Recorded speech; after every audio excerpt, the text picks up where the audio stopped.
want to share with you today a great tool by AMZScout called the AI Review Analyzer, and it makes reviewing your product review super easy on Amazon. And I've got a product up here that we'll go through in the call. But first of all, I just want to talk about reviews in general. On Amazon, probably one of the biggest complaints I hear is A, I'm not ranking, or B, my review score. Look, if you're looking at review scores on Amazon, generally it's a reflection of your product quality. There are some exceptions when you get attacks from competitors, but that's pretty rare and only in certain industries, generally in niches, I should say. But your review score on Amazon is pretty much a good reflection on Amazon of your product quality and what people think. Once you get over about 100 reviews, you can't fake the score. I'll go through this one today that has over 7,000 reviews and a score of 4.7. This was actually a product that we had years ago before someone else transitioned and took ownership of the product, a new buyer. So look, product reviews, super important. I've made some other videos about the review count, so how many actual reviews you need to have social proof. And there's some key numbers like the 10th review, the 50th, 100th, 500th, 1,000 and 5,000. They're sort of like the key pillars you go through. Then the second one is the review rating, which is this one here. So this video today is about the review rating. This one here is the number of reviews. So I made other videos about how to increase your number of reviews, but today it's all about the rating. So on Amazon, super important, your review score, so the review rating. Once you're under 4 major issues, conversions absolutely drop off. That's the first thing to note. Also, if you're under 4, you've probably got a material issue with your product listing. Either it's not performing well when people receive it, or the expectations of what's in the listing and what they receive is not aligned. The goal is always to aim for above 4.5. We had 4.7, which is fantastic. If you're above 4.5, it means people love your product. People won't question it too much. It also means when you're at 4.7, you can actually have a higher price point because people know it's a premium one.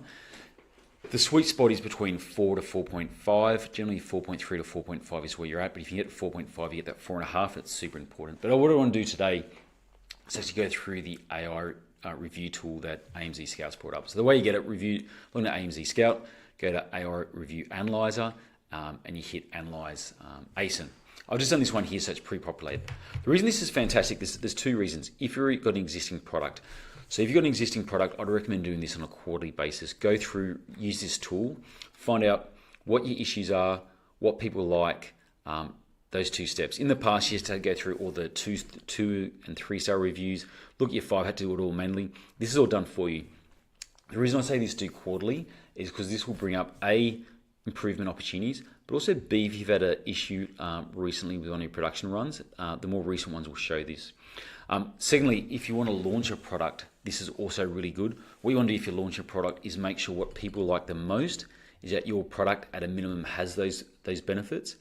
And what the issues are with other products, that your product doesn't have that. So if you're launching a product, that's the other reason. So 2 use cases, existing seller, use this on a quarterly basis to find out what's good with your product and any potential issues that have popped up. If you're a new seller, look at this to find out at a minimum what benefits you need to include and what quality control issues you need to make sure you overcome. So you go through here, hit AI Review Analyzer, put in your ASIN, and this is what it comes up. So it looks at the things such as your suggestion to improve, the key insights, the pros and the cons. So, and why people love this as well, and what the features people like. So if you go through this one here, the pros is that models. So this is like this one here is I go up here. So this is where I like to start first. Suggestion improvements. So improve the box design, fix lid issues to prevent disorganization of pieces. So the first thing I'd go through here is say, okay, look, there's something wrong with the lid. These little pieces up the top here, you can see this product up here. These pieces are falling out of each of those little compartments in here. So there's obviously, and this here is the majority of this here is the majority. So 40% of all the improvement ideas, you got to fix up the lid. So there's only one thing you did was fix up the lid. Half the issues with improvements will be taken care of. So that's the first thing. That's a supply one. So this has got nothing to do with the Amazon listing. This is going back to your supplier saying, look, we've got this issue with the lid. Looks like the pieces are coming out and they're going to other sections. How do we improve that? The second one is add more carbon and hydrogen atoms. So realistically, doing these 2 things, and these are both supply ones, 70% of the improvements are done. That's if it was myself, doing these 2, that's 70% of the work. I'll just focus on those two. So basically what it's saying is all these different colors, these are like different ones. Some are carbon pieces, some are, I forget the other names of them, hydrogen pieces. If you just fix up that, so add some more carbon and hydrogen, again, that's with the supplier, 70% done. So I'll just do those two things. I'll go back to the supplier and say, look, fix this at one time, fix this as well. This is super easy one to fix. All it is putting more pieces in the box.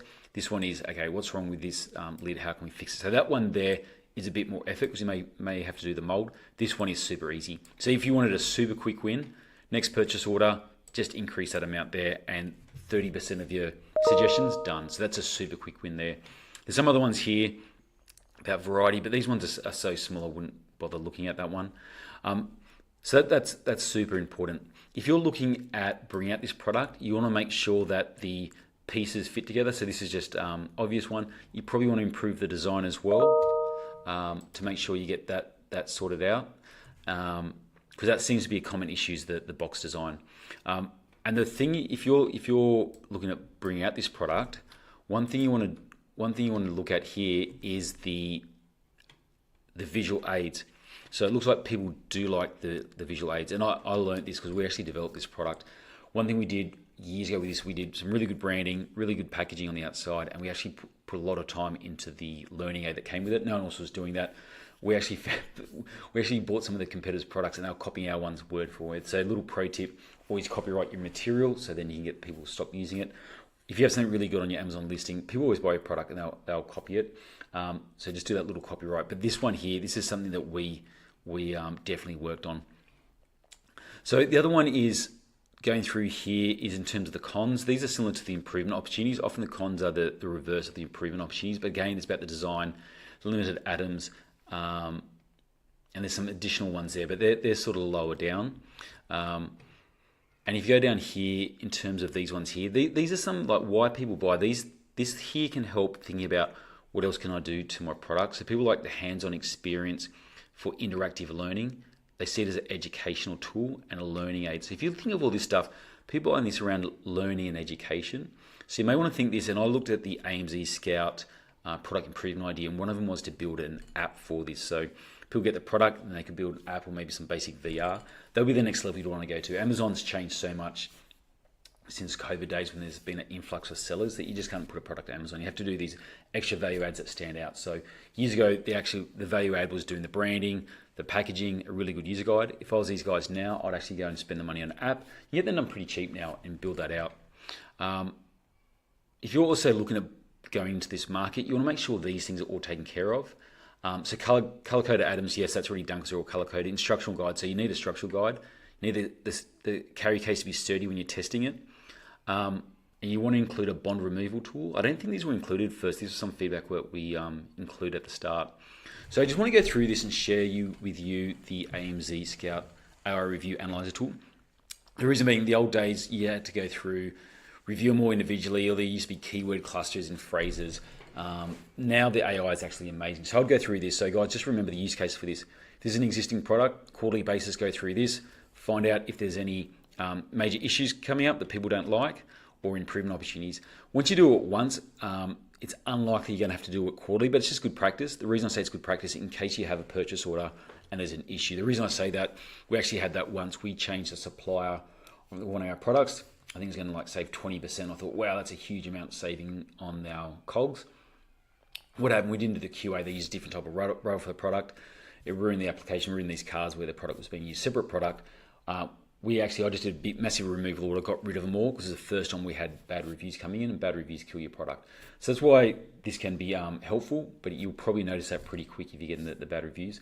The other one is if you're launching products, you got to go through here, find out what are the musts. So the must for this is the user guide has to be really helpful and usable. So that's what the minimum benefit is. And the ways to improve it is to also make sure the box design is better. So this is about the lid. The other great thing about this is these were super simple. Like if you just did this one here on your next PO, 30% of improvement ideas could just be done with a simple PO. So you'd go to your supplier and say, hey, just add in, I don't know, half a dozen more, go through your review, see exactly what it is in detail, add them in, and that's taken care of. This one here, this would probably need to be bold. So probably not the next PO, but probably the second one you could do it. So guys, just want to share this one. This is an awesome tool. AI is here on Amazon in terms of the tools you need to be able to use it. I'd highly recommend this one. It's a fantastic product. We use AMZScout all the time, and this is one of the fantastic products they just released recently. My name's Peter. We run the agency of Atomic AMZ. We help brands grow and scale on Amazon. If you need any help or questions, just DM me or visit atomicamz.com. I'd love to help grow your business on Amazon.